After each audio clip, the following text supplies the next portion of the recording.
kayo magtatayo ng gusali o infrastruktura sa lugar na ipinagbabawal ng batas, saan ka nakakita? Pera ng congressman, pera ng taong bayan.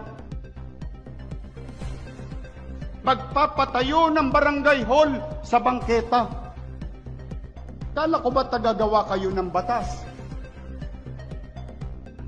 Bakit kayo nagtatayo ng barangay hall at building sa tapat ng eskwelahan? Nasakripisyo ang teacher, estudyante, para lang ma-display nyo mga pangalan ninyo sa mata ng publiko na kayo'y may ginawa.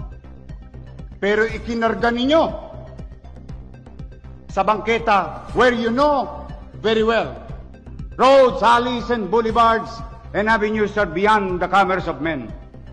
Naglilinis kami dahil kayo'y congressman, kayo'y siga, ni walang permit, ni walang construction permit, ni walang building permit. Subukan niyong gawin yan sa harapan ko ngayon. Iohoyo ko kayong lahat.